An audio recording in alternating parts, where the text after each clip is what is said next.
Assalamualaikum warahmatullahi wabarakatuh.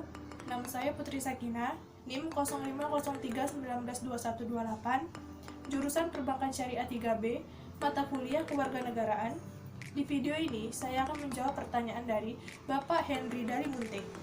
Pertama, saya akan menjelaskan undang-undang apa saja yang mengatur tentang kewarganegaraan.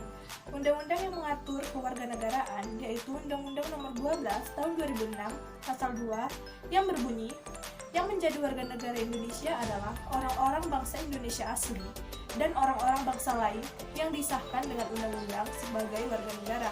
Selanjutnya, Undang-Undang Nomor 12 Tahun 2006 Pasal 5 yang berbunyi, pertama, anak warga negara Indonesia yang lahir di luar pernikahan yang sah, belum berusia 18 tahun dan belum kawin diakui secara sah oleh ayahnya yang berkewarganegaraan asing tetap diakui sebagai warga negara Indonesia.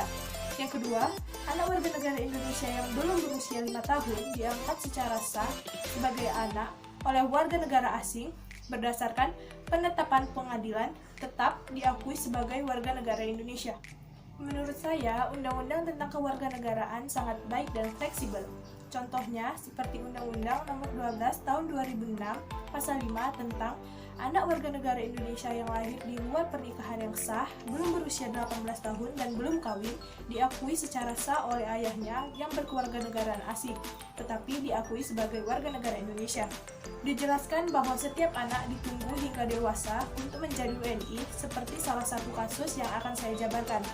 Jika ada perkawinan antara warga negara Indonesia dan warga negara asing, maka seorang anaknya ditunggu hingga dewasa atau 18 tahun untuk memilih kewarganegaraan yang akan dianutnya. Saya akan membahas tentang ISIS. ISIS adalah satu organisasi pemberontak kepada negara lain mengatasnamakan agama dan budaya. Menurut saya, gabungan seorang WNI ke dalam organisasi tersebut sama dengan dia mengkhianati status sosialnya di negara ini. Sebagai WNI yang baik, kita harus mengikuti peraturan pemerintah demokratis, bukan idealis, atau ikut pemberontakan negara-negara lain. Jika terjadi kasus adanya WNI yang masih bergabung dengan ISIS, apakah saya akan terima untuk berada dekat dengan lingkungan saya? Dengan jelas saya jawab tidak. Kenapa? Seseorang yang sudah ditanamkan paham idealis akan susah merubah pemahamannya, karena bedanya keberagaman orang-orang di lingkungan sekitarnya.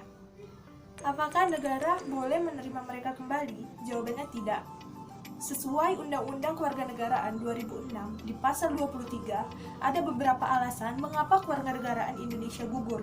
Hikmahanto menjelaskan berdasarkan Pasal 23 Undang-Undang Kewarganegaraan 2016, huruf D, menyebutkan kehilangan kewarganegaraan disebabkan karena masuk dalam dinas tentara asing tanpa izin terlebih dahulu dari presiden.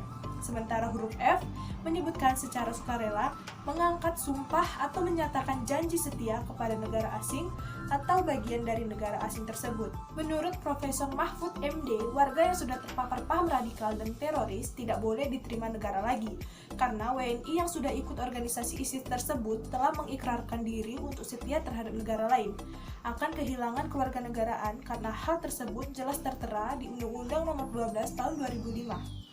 Nah, kalau begitu, apa yang seharusnya dilakukan negara jika warganya bergabung dalam ISIS atau tentara militer negara lain? Dalam Undang-Undang Nomor 5 Tahun 2018 Pasal 6 disebutkan bahwa setiap orang yang sengaja melakukan tindak terorisme dipidana penjara paling singkat 5 tahun dan paling lama 20 tahun, pidana penjara seumur hidup, dan pidana mati. Selanjutnya, maksud dari jangan mewarisi abu Sumpah Pemuda, kalau sekedar mewarisi abu, saudara akan puas dengan Indonesia yang sekarang sudah satu bahasa, satu bangsa, dan satu tanah air. Tapi ini bukan tujuan akhir adalah kita jangan goyah hanya karena telah terwujud Sumpah Pemuda. Tapi jangan sampai kita kurang keimanan dan tergoda terhadap radikalisme SARA. Jadi kita harus menerima perbedaan suku, agama, bangsa, meningkatkan toleransi di perbedaan tersebut. Saya akan menjelaskan apa itu primordialisme. Primordialisme adalah perasaan berlebih terhadap suatu agama, ras, daerah, maupun tradisi tertentu yang dilakukan oleh seseorang atau kelompok sosial kepada golongan lainnya. Contoh kasus primordialisme yaitu diskriminasi terhadap keberadaan orang Papua di lingkungan yang mayoritas penduduk asli daerah tersebut. Nah, cara menanggulangi primordialisme adalah dengan cara mensosialisasikan atau merangkul mereka untuk sama-sama bergabung agar dapat membaur dengan lingkungan masyarakat sekitar. Tidak menghakimi kebudayaan mereka, memperkenalkan secara perlahan kebudayaan lingkungan sekitar. Selanjutnya, kasus yang dialami Bupati di Sabu Raijua, Nusa Tenggara Timur, Orient Patriot, Riwu Kore, yang memiliki kewarganegaraan ganda. Apakah pantas menjadi bupati? Menurut saya tidak pantas, karena menurut pasal 23 huruf F, warga negara Indonesia kehilangan kewarganegaraan jika mempunyai paspor atau surat yang bersifat paspor dari negara asing. Tetapi jika ia ingin menjadi bupati, maka dia harus lapor ke presiden dan meninggalkan paspornya. Nah, bagaimana solusi dalam sengkarut sistem kependudukan? Solusinya dengan cara menggunakan EKTP atau menggunakan nomor identitas yang ada di Dukcapil sehingga banyak masalah yang terhindar. Selanjutnya, bagaimana cara untuk menjadi warga negara yang baik? Yang pertama, membayar pajak. Yang kedua, menggunakan produk lokal. Dan yang ketiga, aktif dalam kegiatan sipil. Yang keempat, membantu masyarakat dengan cara mendonorkan darah dan menciptakan lapangan pekerjaan. Mungkin ini saja yang bisa saya sampaikan.